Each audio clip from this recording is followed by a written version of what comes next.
Good afternoon, everyone. Shalom. My name is Freddy Mutanguha. I'm Executive Director of IGIHE Trust. I work and I'm speaking from Kigali Genocide Memorial.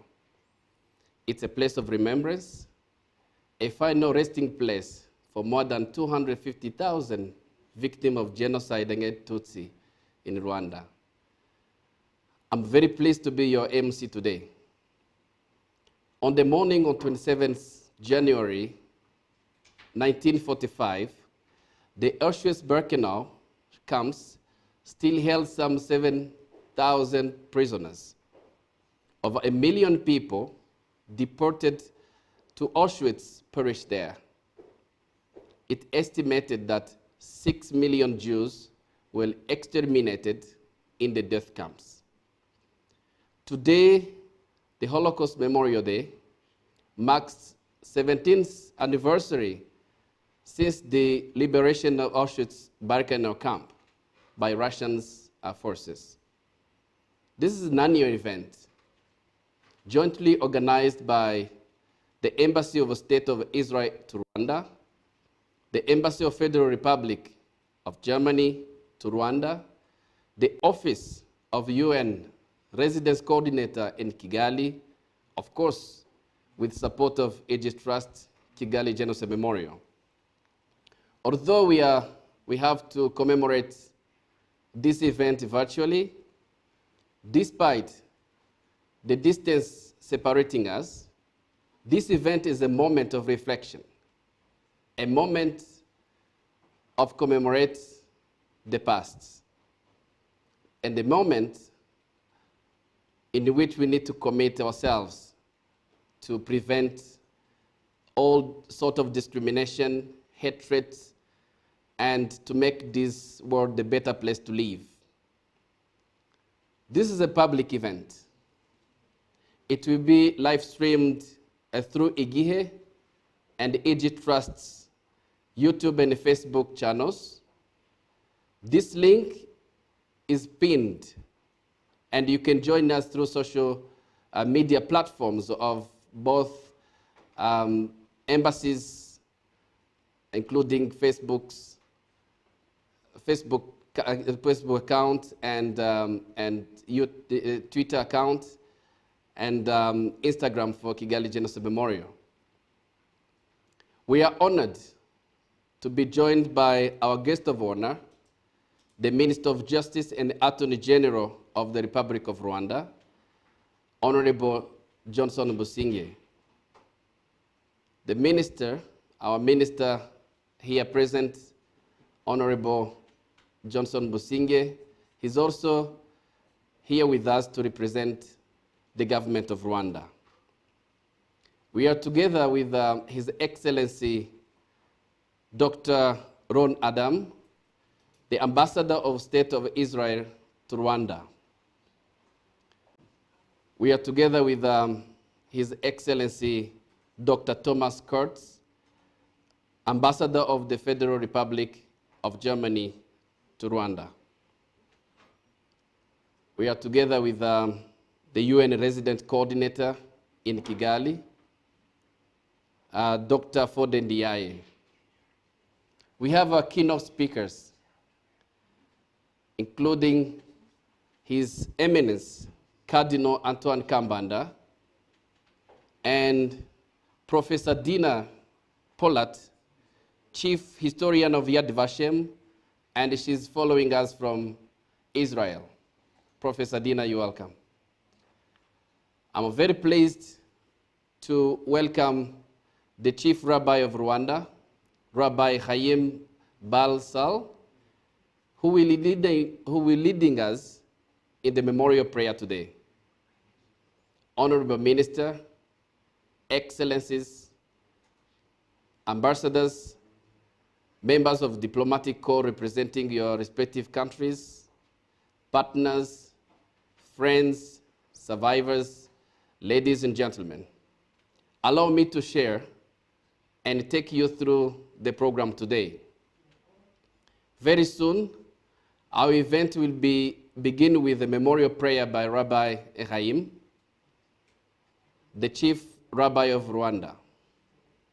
Right after the prayer, His Excellency Dr. Ron Adam, Ambassador of the State of Israel to Rwanda, will go to the stage to deliver his remarks.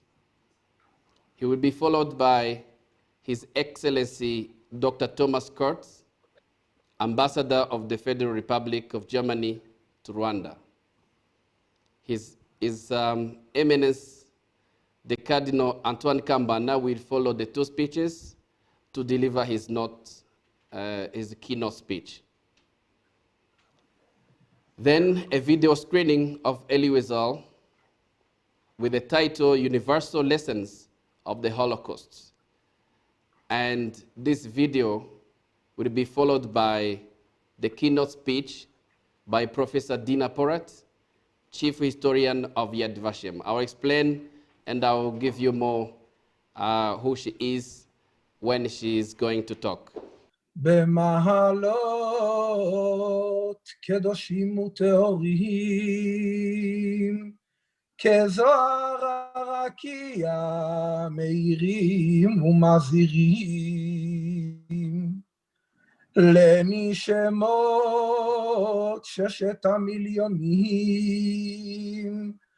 אחינו ואחיותינו, רבבות בני ישראל, אנשים, נשים וטף, שנהרגו, שנשחטו, שנשרפו, שנחנקו, שנטבעו, ושנקברו חיים, ושהומתו בכל מיני מיתות משונות, בידי הנאצים ועוזריהם, יימח שמם, ושהלכו לעולמם על קידוש השם, בעבור שאנו מתפללים לעילוי נשמותיהם. לכן בעל הרחמים יסתירם בסתר כנפיו לעולמים, ויצרור בצרור החיים את נשמותיהם. בגן עדן תהיה מנוחתם, אדוני הוא נחלתם, וינוחו בשלום על משכבותם, ונאמר אמן. 80 years ago, on April 6, 1941, German Luftwaffe Air Force, Stuka and Junkers fighter jets bombarded the city of Belgrade and caused the death of thousands of innocent people. My father's family house was completely destroyed. His mother died, while luckily the rest of the family were out in the marketplace. The German Nazi army invaded the country, and my father, a young boy, along with his father and sister, left the city running for their lives from the Nazi soldiers. They fled for 4 long years, while finding refuge in the forests of Yugoslavia, Italy, and eventually survived in Switzerland. On April 1944, my mother, 9 years old child, was taken from her warm and comforting house along with one of her brothers to the Nazi concentration camp Bergen-Belsen in Germany. Her family stayed behind and arrested in Budapest. After 3 months, she was rescued by a special operation called Kastner Train, along with 330 more children who ended up in Switzerland as well. This is my personal story, a story of many second generation of Holocaust survivors. Honorable Minister of Justice and Attorney General of Republic of Rwanda, our guest of honor this afternoon, Honorable Busingye Johnson, our distinguished keynote speakers, Your Eminence Cardinal Antoine Kambanda, Professor Dr. Dina Porat, Chief Historian of Yad Vashem, Your Excellency, UN Resident Coordinator for Rwanda, my colleague and friend, Dr. Fode Ndaye, Your Excellency, Dr. Thomas Kurz, my friend, Ambassador of the Federal Republic of Germany, Your Excellency, Ambassadors, Head of Missions, government officials, distinguished guests, and my friend Rabbi Chaim Barcela. Good afternoon, Miriwe. Today we are challenged to commemorate virtually the International Day of Commemoration in memory of the victims of the Holocaust, observed every 27th of January this year due to COVID-19 pandemic. Thank you, Rabbi, for the moving and touching prayer. Thank you, Freddie, Executive Director of Aegis Trust, for accepting to lead us through the program. I would like also to thank our distinguished guests of honor and keynote speakers for honoring our invitation. The event is organized jointly with the Embassy of Israel in Rwanda, the Embassy of Federal Republic of Germany in Rwanda, and the Office of UN Resident Coordinator in Rwanda. This should serve as an example of what we can achieve if we decide to choose life. Ladies and gentlemen, it is our duty to pay tributes to the victims of the Holocaust and to ensure that these kind of atrocities can never happen again. Today, it is a great opportunity for me personally and for us all to pause, remind of the history, and commit ourselves to a better future that is peaceful and inclusive. This requires working together, promoting the culture of unity and reconciliation, tolerating existing differences, and living in harmony. I strongly believe that we are created to live the truth, to be the light, and to build a better future. United, we are stronger. May the memory of Holocaust victims be blessed. Distinguished guests, ladies and gentlemen, I would like to thank again for you to come to being with us today. Never forget, never again. Dear fellow participants in today's memorial event, I greet all those who are following us online in these unusual times. 76 years ago, the Red Army liberated the death camp of Auschwitz. At least here, the unprecedented mass murder came to an end, although too late for the millions of victims. Today, we commemorate the millions of Jewish victims of Nazi German frenzy. We remember and we bow to honor them and their memory. Whole scientific libraries have been written on the German mass murder of the Jews of Europe, the effort to extinguish them, on the Shoah, on the Holocaust. Literature, films, and visual arts have been and still are trying to grasp the events. So we do know and we can remember, but in the end, we are still trying to understand the incomprehensible. To a certain extent, what happened, and especially the fact that it could happen, does remain incomprehensible. But the effort to comprehend and to learn for the present and for the future remains a continuous challenge, an imperative task, not only, but especially for us Germans. After 76 years, the call never again remains as urgent as ever. In my country, vivid public discussions on the Shoah, and in particular on anti-Semitism, took place in the last couple of months during the last year.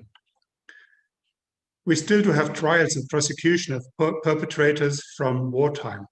Of course, these are very old people now, but we must not give up. It's not possible to draw a line. And we do owe this to ourselves, to our self-esteem, but especially and foremost, we owe this to the memory of the victims. More disturbing is a scary rise in anti-Semitic incidents, many of them violent. More than 2,000 in 1 year, according to police statistics. I'm speaking of Germany. This is a development our societies must not tolerate under no circumstances. Certainly, against the attention of the perpetrators, these actions ultimately strengthened the determination with which German society, media, authorities, and justice fight all forms of anti-Semitism, racism, and xenophobia. Let me briefly point this out at an international forum. The International Holocaust Remembrance Alliance last year turned 20 years old, and Germany currently holds the chair. Priorities of the German presidency are the fight against Holocaust denial, against anti-Semitism, and the development of curricula for teaching genocide prevention in schools.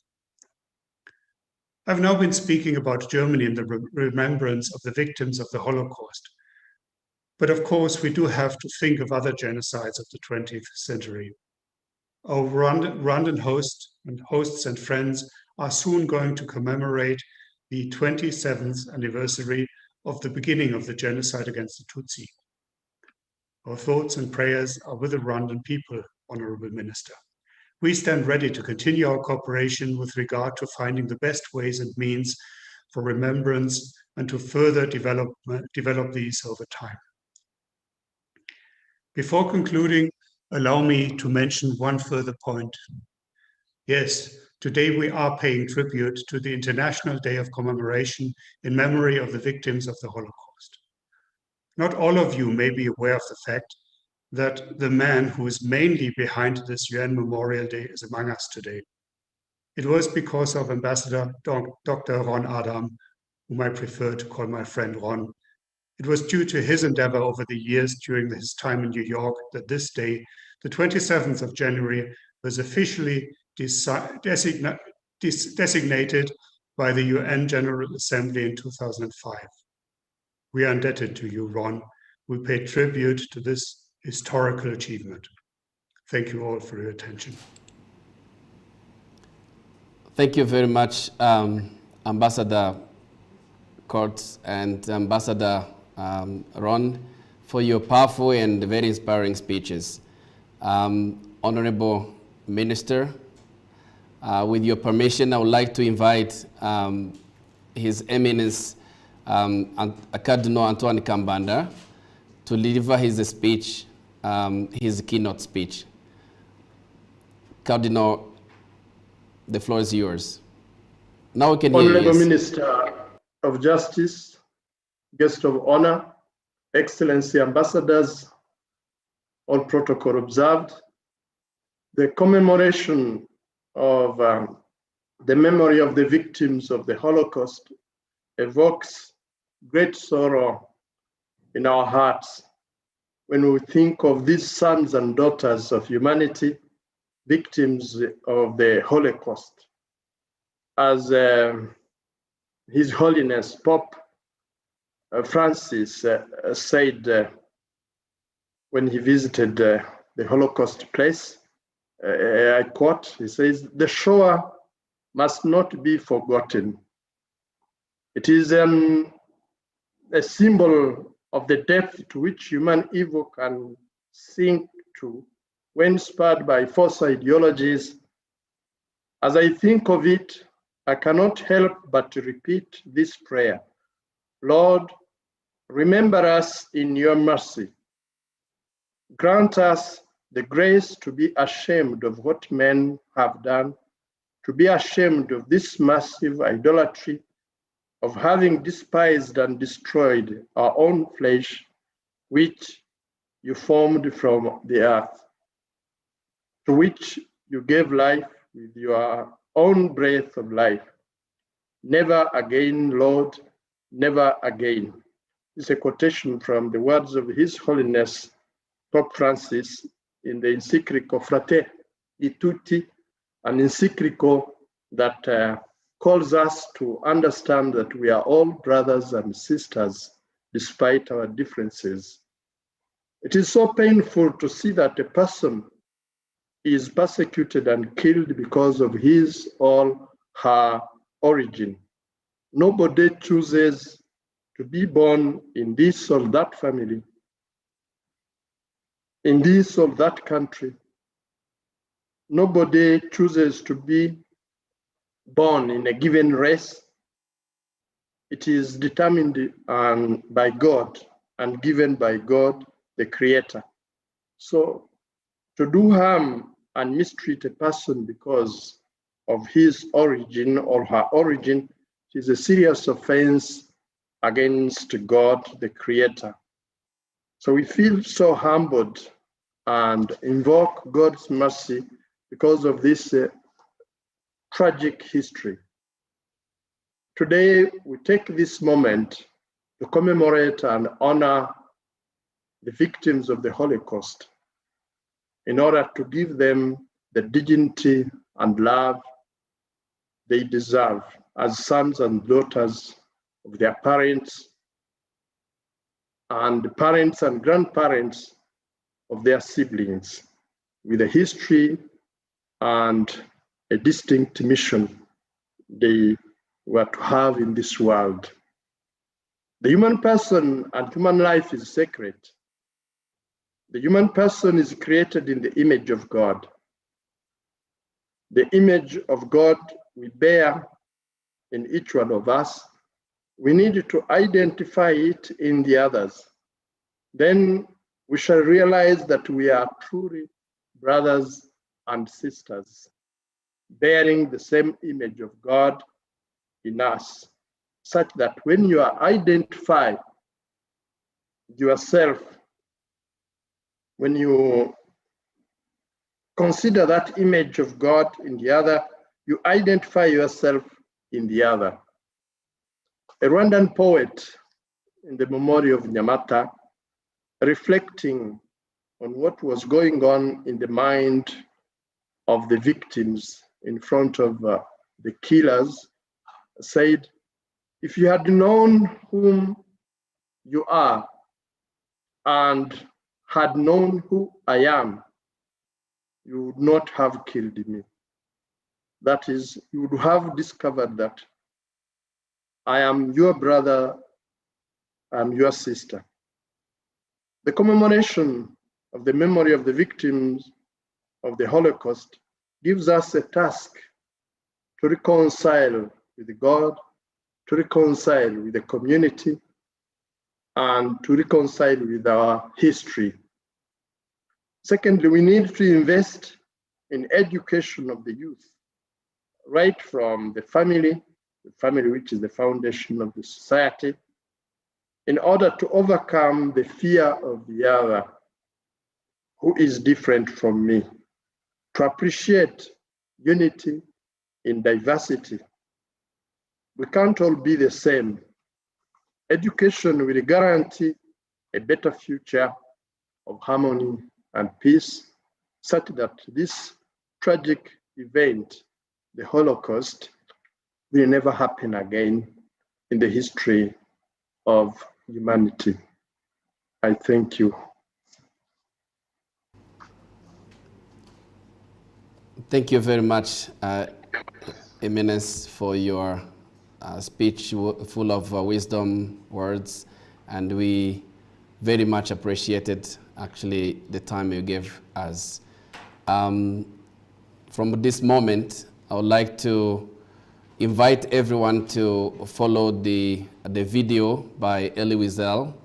Elie Wiesel is a recipient of the Nobel Prize for Peace, who was 15 years when the Nazis deported his family and himself, and from his home in Transylvania to Auschwitz.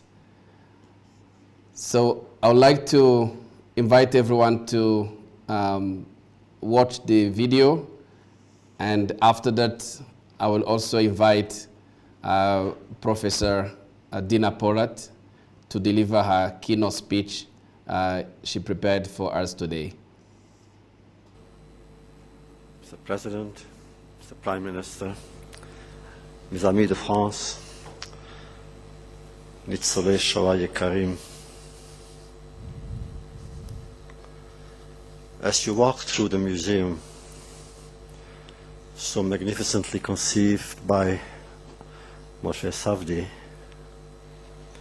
you wonder, where is the place of rage? in all that? How come that the Jewish people, when we discovered the magnitude of cruelty and the consequences of hatred, how come that we were not possessed by an extraordinary, implacable rage of the killers, rage toward those who inspired the killers, rage towards the indifferent, those who knew and were silent? Where is rage?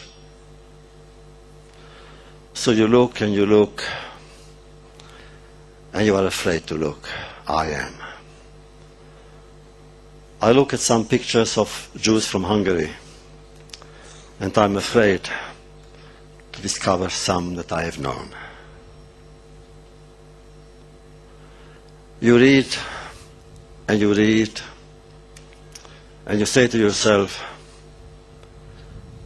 where did they have the strength to write, to use words? Destined to whom?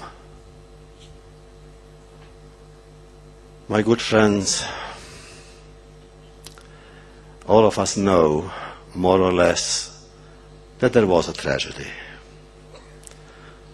And we also know, we must be honest about it, there are no words. Only those who were there know what it meant being there. And yet, we are duty-bound to try and not to bury our memories into silence. We try. I know what people say. It's so easy.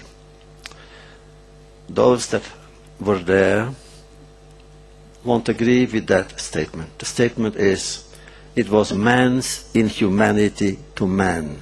No. It was man's inhumanity to Jews. Jews were not killed because they were human beings. In the eyes of the killers, they were not human beings. They were Jews. It is because they were Jews that it was so easy for the killers to kill. And you see the pictures. Can't you see the pictures? Jews were ordered to dig their own graves. Have we ever had that in history, which always is filled with cruelty, but not such cruelty? Have mothers ever been forced to give up their children in order to live, and few mothers chose that? No. Mothers went with their children, with their babies. There are no words. At that time, we had a feeling that history had entered into madness. And madness had its own logic, its own destiny, almost its own archaeology. And within that madness, it was perfectly plausible to kill children.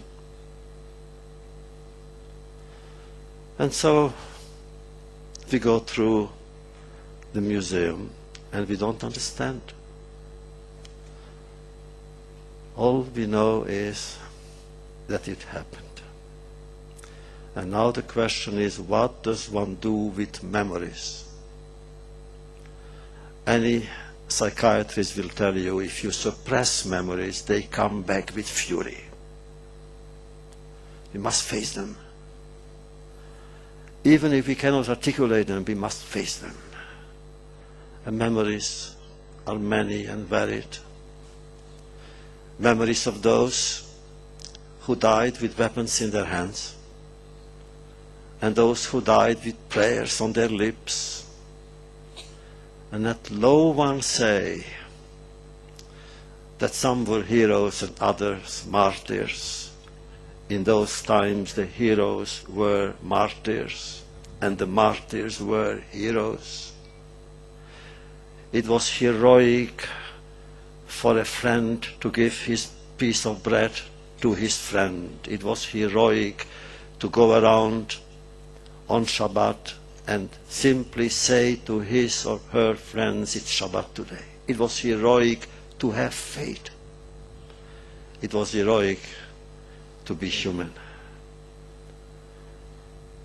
And so we go through the museum. And what should we do? Weep? No. My good friends, we never try to tell the tale to make people weep. It's too easy. We didn't want pity. If we decided to tell the tale, it is because we wanted the world to be a better world. Just a better world. And learn and remember. There is a frightening character in all of Kafka's stories. It's always the messenger who tries to deliver the message and is unable to do so. We feel sorry for him, poor messenger. But there is something more tragic than that. When the messenger has delivered the message and nothing has changed. You heard tonight those who spoke here with elegance, with compassion. And they spoke already about anti-Semitism and intolerance. Now, 60 years later, when the messenger has tried to deliver the message, why should there be anti-Semitism? But there is. Why should there be suicide killers? But there are. Why should there be hatred? But there is. Fanaticism, yes, it's gone. No, it's here. The messenger has delivered the message. What is our role? We must become the messengers.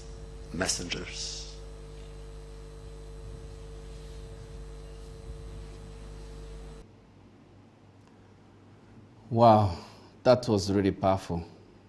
Very inspiring from the Holocaust survivor, Elie Wiesel. This speech was delivered the time of the opening of Yad Vashem, and it was really very inspiring to hear it. From that point, we're going to Israel, and we invite our friend, Professor Dr. Dina Porat. And I would like to tell you who she is before she speaks. Dr. Dina Porat is a professor of Emeritus of Modern Jewish History at the Department of Jewish History, head of the Center for the Study of Contemporary European Jewry, and they hold the Alfred Peaceland Chair for the Study of Contemporary Anti-Semitism and Racism at Tel Aviv University. Professor Dina, we would like to welcome you and give you a floor and deliver your keynote speech to us. First of all, thank you so much for having invited me to this moving and impressive ceremony, gathering, really special gathering. Thank you all, the participants, your excellencies, eminences, former keynote speakers. Believe me, I would have loved to be there with you physically, and I hope very much to make it in April, on April 7th, when I'm sure more events will be unfolding.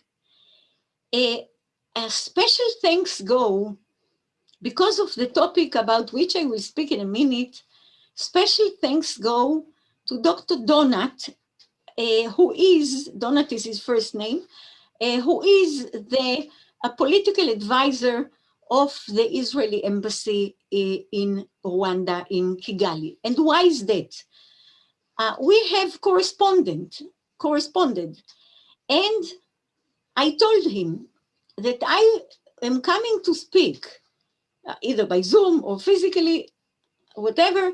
I'm coming to speak about a book that I have published recently, and it has quite an echo in Israel, in Germany. It will be translated to English. It is about a group of partisans and survivors who decided after the war to kill 6 million Germans in return for the 6 million killed Jews by poisoning the waters of some major German cities. It did not, fortunately, thank God, it did not work out, but it is a whole drama. The story, how they tried to do it, how the leadership, the Zionist leadership at the time in the land of Israel, they were in Europe trying to do that. But the Zionist leadership in Israel, the land of Israel, did not agree for 1 minute. Those leaders who came to know about the plan, it was a secret plan, of course, but those who were notified about it did not agree, of course not, and vehemently opposed it. Of course, you can understand young people who lost everything, who see after suffering and camps and ghettos and death marches, they see that the world is going on. Germany is being rehabilitated, built again. There is no justice for the Jewish people, even in the Nuremberg trials. The story, the tragedy of the Jewish people is not an issue in itself in the Nuremberg trials. And there is no sign of another court, of another way of justice. You can understand that, but you certainly cannot agree to the plan to kill 6 million people, of whom certainly many would have been innocent ones. But what brought me to speak with you about it and correspond with Dr. Donat is that the questions that arise from this story and the questions that remain 25 years after the 1994 massacre in Rwanda are basically the same questions. These are questions that speak about punishment. Whom do you punish? To what extent do you punish? In exactly what way? What do you gain from punishing? Is it giving you any, or will it give you any satisfaction that will enable you to continue your life and personal life, communal life, national life? Is this the way to go? If you go the other way, the way of reconciliation and appeasement, where is justice? Those who were the perpetrators were not punished. So how can you go on again with your life, personal, communal, national, when no justice was really carried out or shown to the world so as to deter such deeds in future? The questions are basically the same.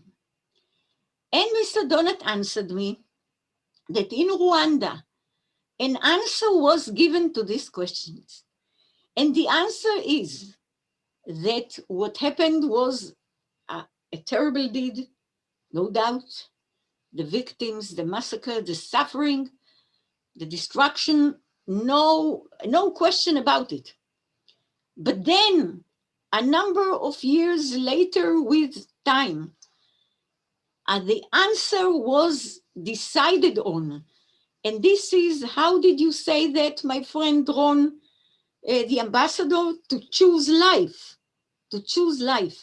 to go, I think that's the expression, to go on together and to try to rebuild and relive your lives.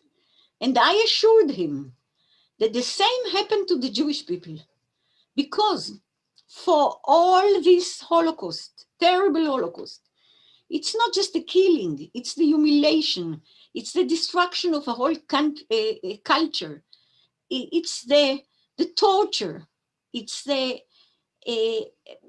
loss, the personal losses that will never be recovered. It's not just that. And despite all of this, the Jewish people did not take revenge. There was a unit within the British Army called the Jewish Brigade that did execute former Nazis, I would say about 100, 150. There were in Eastern Europe, coming out of the forest, the partisans, they killed Ukrainians mainly, Lithuanians, Ukrainians, who were responsible for the killing of the families and the communities. A few hundreds. There was one group in Vienna, a few dozens. But the majority of the Jewish people and the survivors themselves, the majority of the survivors decided that revenge is not the way for them to go. Our group, the group I'm talking about, did not succeed, luckily. But today, they serve as a sort of a symbol of a warning road sign to say some justice should have been done, should have been carried out. Otherwise, such events can happen again. They are there as a sign, as a symbol, but all the others, the Zionist leadership, the survivors in Europe, until most of them came to the land of Israel, decided that the best revenge is to go on living, to establish new families, new communities, to live among Jews, to come to the land of Israel and fight for it. The way you couldn't fight against the Germans. You didn't have any weapons, any means, any training to fight, to live among Jews, and, as we said, mainly to have a new family. Elie Wiesel, and I agree with you indeed, that when he speaks, there is total silence. He asked, where is rage? Where is rage? Where was the anger against the Germans and their collaborators, the Austrians and Lithuanians and Hungarians and Romanians and whoever who had a hand in the killing and in the plunder? The rage was there, absolutely, in everyone's heart, but it did not, this rage was not put into practice. It was felt, but they definitely said to one another, not formally, there were no formal meetings, no formal decisions on this issue.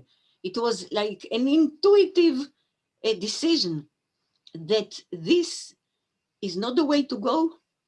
This is not a way that goes along with Jewish tradition, and therefore they did build up their lives again. I would like to end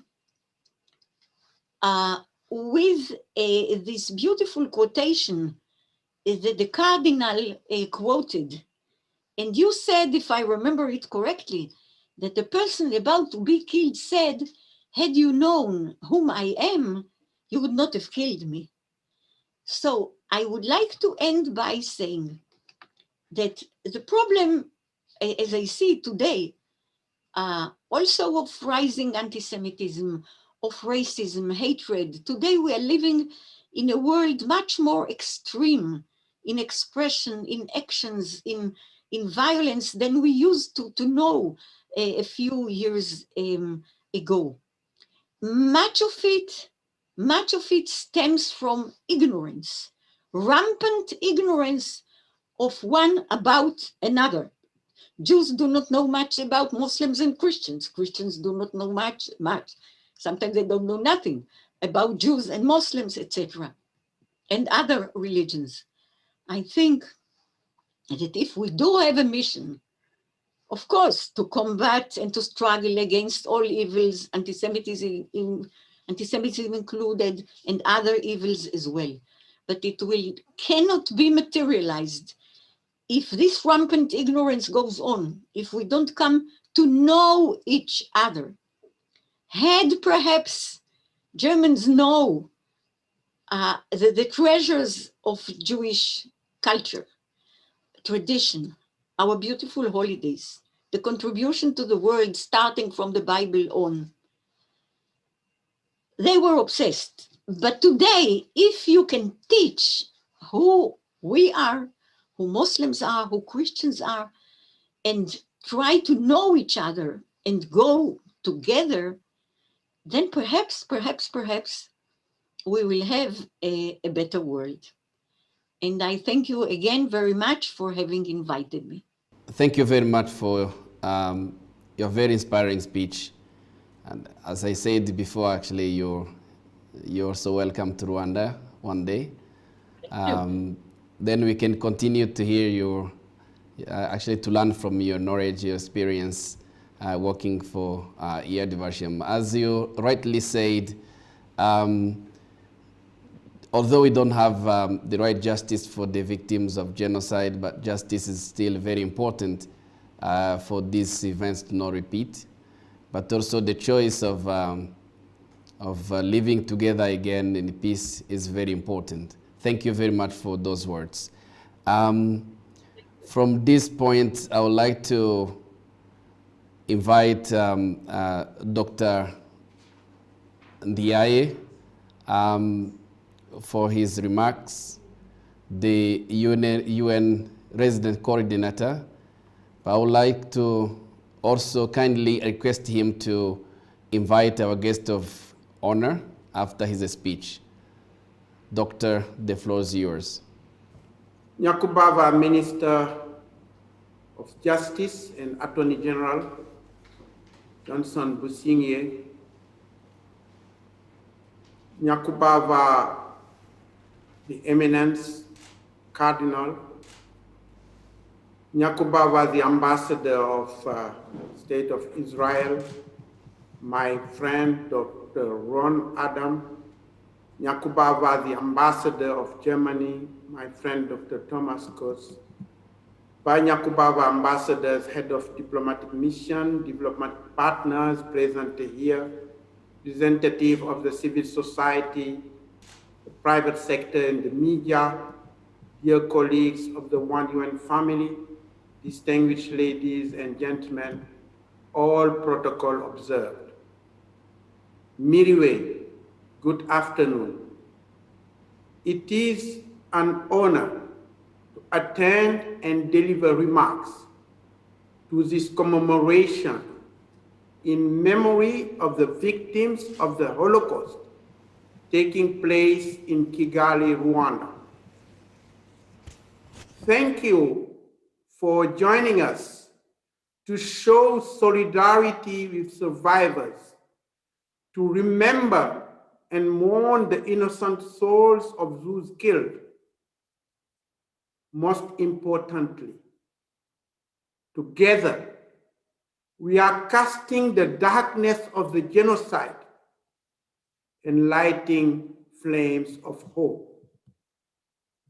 Let me express my appreciation to the government of Rwanda for always supporting this commemoration. And in the same spirit, I also appreciate both ambassadors of Israel and of Germany in Kigali for always engaging UN and working with us in this important event. Despite the current COVID-19 situation, our virtual participation shows the continued spirit of sharing comfort and solidarity, and of strengthening our togetherness and our commitment to say never again. Would there be systematic killings of human beings? The COVID-19 has taught us the importance of the sense of belonging to one humanity. We are in this pandemic together.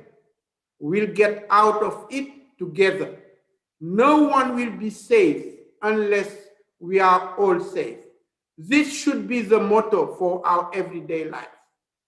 Many stories, personal testimonies showed us examples of resilience and the capability of building back better and looking for a better future.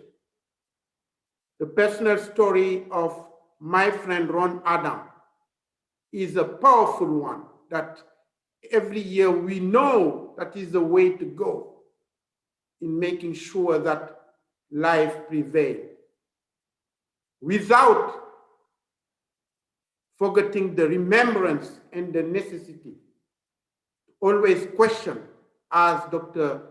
Thomas Kurtz mentioned it, why, and to think about why there was no rage, as the Nobel Peace Prize Wiesel mentioned a few minutes ago. I have read many of the testimonies and heard many of them, including in the book, The Startup Nation. Given the uncertainty on COVID-19, I want to quote David Ben-Gurion, Israel's first prime minister, quote, "All the experts are on what was. There is no expert on what will be. To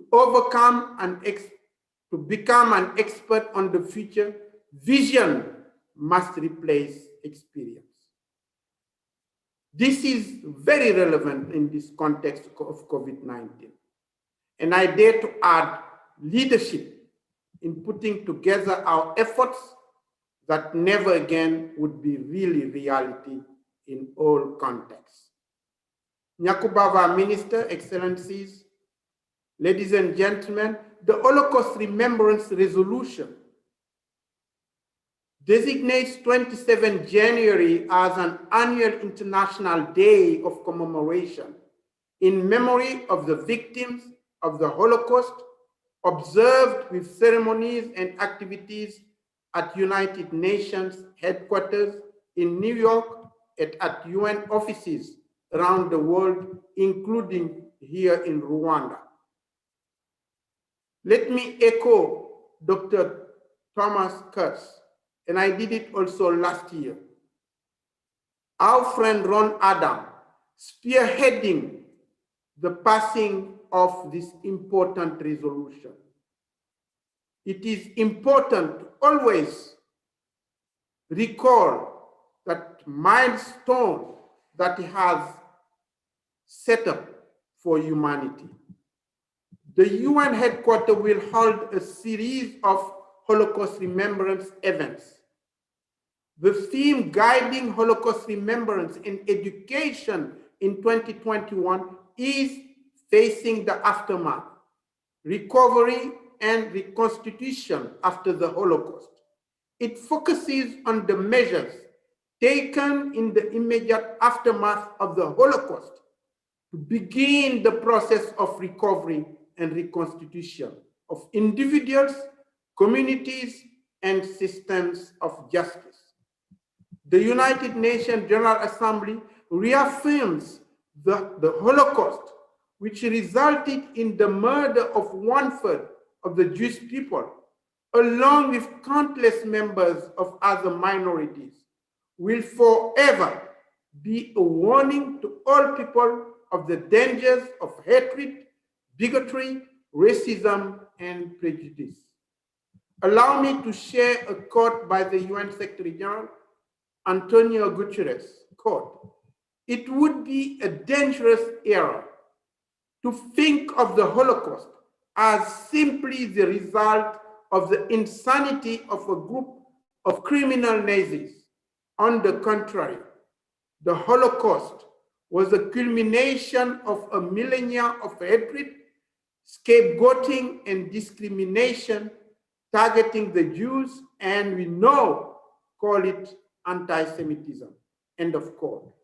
As a commitment, the United Nations Secretary General established an outreach program on the Holocaust and the United Nations, as well as institute measures to mobilize civil society for Holocaust remembrance and education in order to help prevent future acts of genocide.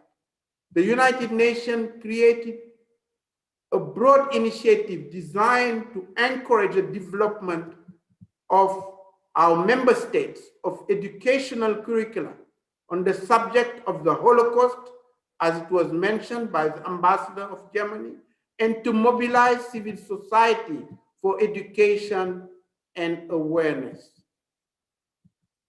Nyakubahwa Minister, Excellencies, of course, most of us were not born at that time to witness unfortunate genocide against the Jewish people and the Holocaust.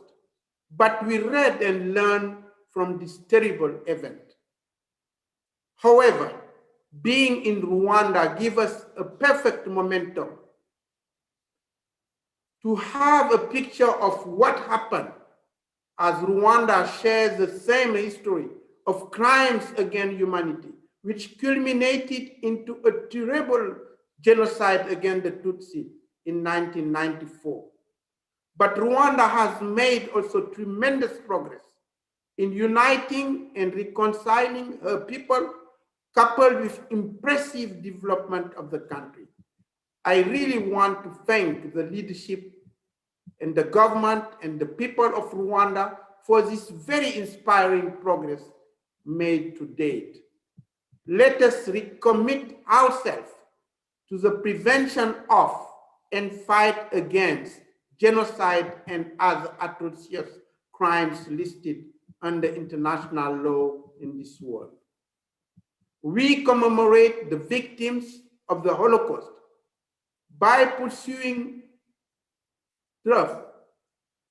trust, remembrance, and education, and by building peace and justice around the world. As rightly said by the UN Secretary General, our best tribute to those who died in the Holocaust is the creation of a world of equality, justice, and dignity for all. So let us join again our efforts to create a world where human rights and dignity are respected, equity and inclusion are at the forefront of our everyday action. This message is more important today than ever, where the world is facing trying times of COVID-19 pandemic, which doesn't discriminate. As I conclude, I, and on behalf of the UN family, express our firm commitment to contributing to promoting peaceful and inclusive societies for sustainable development, leaving no one behind. This remembrance, mutual respect, and commitment to do everything in our power to avert conflicts will contribute to translating never again into a vivid reality.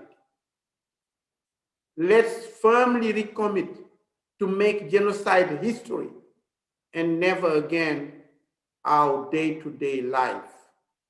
Thank you for your kind attention. Best wishes of this year 2021. We hope a year of healing, a year of building back better. Murakoze cyane turi kumwe abishize hamwe nakibananira. It's now my distinct privilege to introduce our guest of honor, Nyakubahwa Johnston Busingye, Minister of Justice and Attorney General. And again, Minister, thank you for your presentation and your participation to the UPR Universal Periodic Review, you and your team, Professor Shaka, and also Dr. Kaitesi. We hope that it will continue to create momentum for a more just Rwanda and a more just world. Thank you very much. Over to you. Excellency, Resident Coordinator, Nyakubahwa Ford Ndiaye, Excellencies, Ambassadors, Dr. Ron Adam and Dr. Thomas Coles, Your Eminence, Antoine Cardinal Kambanda, distinguished guests, friends. What a day, what impressive speeches that we just heard. On behalf of the government of Rwanda, I bring you sincere greetings and thank you for this special moment dedicated to the memory of the victims of the Holocaust. Today, we gather together yet again to commemorate 6 million Jews who were mass exterminated because they were Jews. Whether we do so virtually or physically, the sting of this human aberration will remain unmistakable. Though it is 75 years ago, let us always know that the children, women, men, the young, the old, the educated, the uneducated, all were like you and me. They had a life, they had a past, they had a future, they had aspirations, blood ran through their veins. In 1994, Rwanda suffered the genocide against the Tutsi. Today, as we commemorate, we share a collective memory of this tragedy of humanity. The magnitude of the Holocaust and the genocide against the Tutsi are forever etched in humanity's collective memory. The Holocaust, as well as the genocide against the Tutsi, deserve exceptional attention, not only because of their gravity, but also from the point of view of their historical significance. The Holocaust happened between 1940 and 45. Afterwards, the world pledged never again. And the Genocide Convention subsequently was adopted and entered into force in 1948. In spite of this, not too long after, the genocide against the Tutsi happened, and the world pledged never again. The historical implication I'm talking about, the significance I'm talking about, is that we should forever recall this failure on the part of our world and always do what was then not done in order to be sure that never again this time was for real. Dear friends, the similarities between the Holocaust and the genocide against the Tutsi, though far apart in time and circumstances and location, are suggestive that genocides are fundamentally the same. Declassification, symbolization, discrimination, dehumanization, organization, polarization, preparation, persecution, extermination, to denial of the Holocaust and the genocide against the Tutsi, they all followed the same pattern. Government was the main genocidaire in the Holocaust, as it was for the genocide against the Tutsi. Holocaust murders were carried out in pogroms and mass shootings by a policy of extermination through work in concentration camps, in gas chambers, and in gas vans in the Nazi extermination camps. The genocide against the Tutsi was carried out in homes by neighbors, in places where Tutsi were concentrated in hope of safety, in schools, churches, sports grounds, administrative centers, and other places. These would make extermination swift, efficient, and would offer no hiding space. Exactly the same as in the Holocaust. The major weapon in Rwanda were people who were weaponized by decades of classifying, symbolizing, dehumanizing, persecuting, and discriminating against the Tutsi with absolute impunity. Similar again. Today, as last year, the symbolism of Germans and Jews holding this commemoration together is epic, is historical, and a major lesson in unity and reconciliation. Every year, whenever you do this, it will be epic, it will be historical. Rwanda not only fully aligns with you, we also walk the journey with you. We embarked on our own unity and reconciliation journey almost immediately after the genocide because Rwandans are inextricably linked, and not even the genocide against the Tutsi could alter this fact. Theories of permanent separation of Hutu from Tutsi, of building a wall between them, of relocating one group outside of Rwanda were all floated, but they all fell through because nothing so far in our world has succeeded in separating a people united by history, by culture, by geography, by centuries of coexistence. Humanity today, as my brother, the resident coordinator just said, is united again, linked by humanity itself. The fact that we are human is linking us. COVID-19 has shown us very clearly that doesn't matter where we are and who we are and what ethnicity we have, COVID does not discriminate who we are. And it can travel from one part of the world to the next part of the world. So humanity, whether we want it, whether we don't want it, humanity is linked inextricably. COVID has shown us very clearly that we belong together. Dear friends, today at this commemoration, we are also affirming and celebrating common humanity and the fact that humanity should invest in unity. Today, we also commemorate history and memory. The Holocaust and the genocide against the Tutsi are facts of history. We cannot roll back. But we should never roll over them and risk tampering with their memory.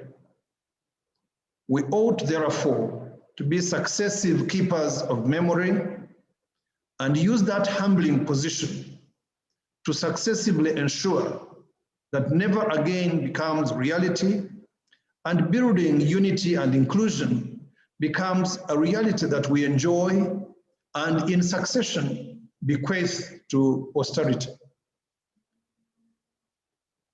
Excellencies, dear friends, genocide and Holocaust denial and revisionism are the twin challenges of our time and of posterity. Genocide denial is a vain attempt to erase or alter history, to shift or deny blame, and to position perpetrators as victims, or to artfully and cruelly depict victims as perpetrators. Holocaust denial is fought and resisted to date, as genocide denial genocide and as denial against the genocide against the Tutsi is. Humanity's collective assignment ought to be to call out, criminalize, and punish genocide denial, even as the dividing line between genocide denial and free expression gets thinner in certain aspects. Humanity should do what it takes, walk the extra mile, and clearly identify what amounts to genocide denial and what amounts to freedom of expression, and then call out the former. To educate ourselves about the Holocaust, the genocide against the Tutsi, to fight distortion of history, and stand up to those who seek to blur the past and to promote a denialist agenda is an obligation for all who signed up to Never Again. And I want to believe that we all signed up. If I may quote from the Twitter handle of Peace Building Institution Rwanda, I was reading about it a few moments ago. I want to quote one of the tweets I saw. I quote, "As we remember the victims of the Holocaust today, we emphasize the urgency of genocide education and the development of historical literacy to counter repeated attempts to deny and distort the history of the Holocaust and other genocides worldwide." Permit me to conclude. I thank you, Excellencies, ambassadors, for inviting the government of Rwanda to be with you at this event.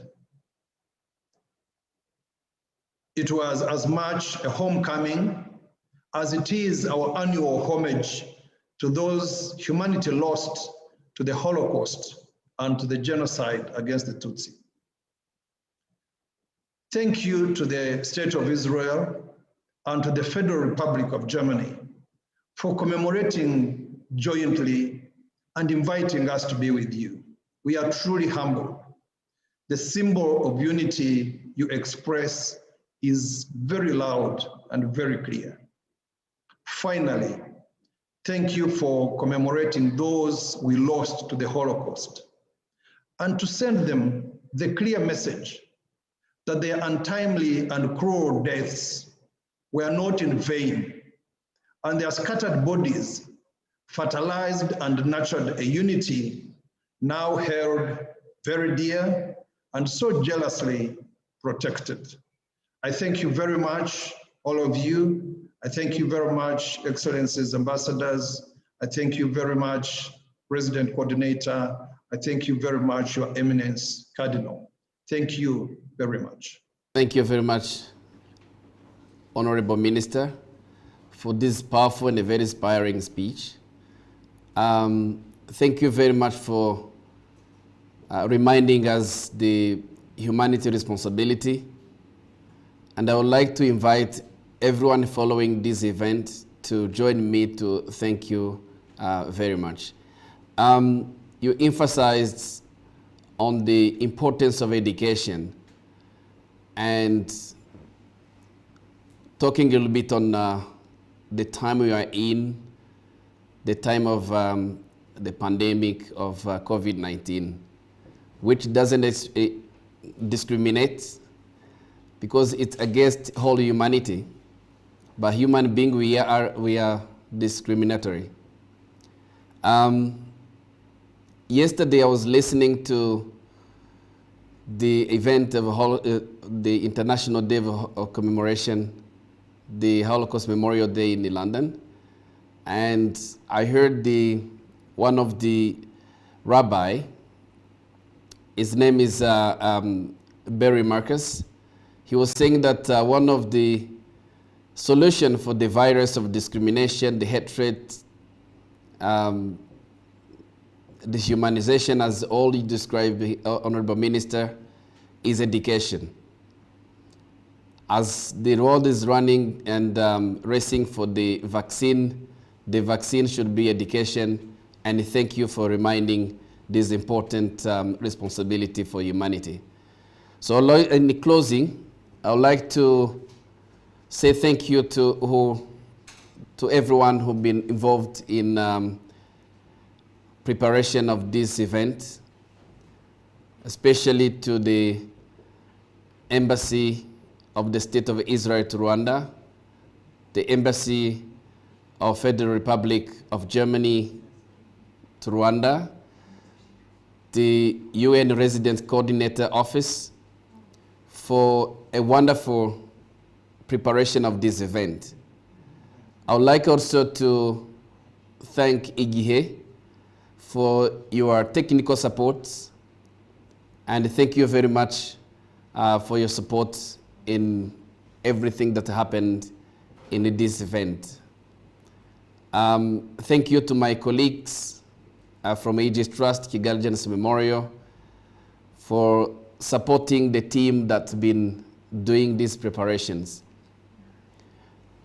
As closing, I would like to say that this event will be saved on the YouTube channel, the IGIHE YouTube channel, and it will remain on the Kigali Genocide Memorial Aegis Trust YouTube channel and all the social media platforms. So if anyone didn't have a chance to follow this event, you're welcome to listen again and hear the powerful messages that were delivered by our speakers. I would like, in closing, to say thank you very much for the remarks from the ambassadors who deliver very a powerful message in their speech. I'd like to thank the keynote speakers, especially His Eminence, the Cardinal Antoine Kambanda, and Professor Dina Porat for your powerful message and words full of wisdom.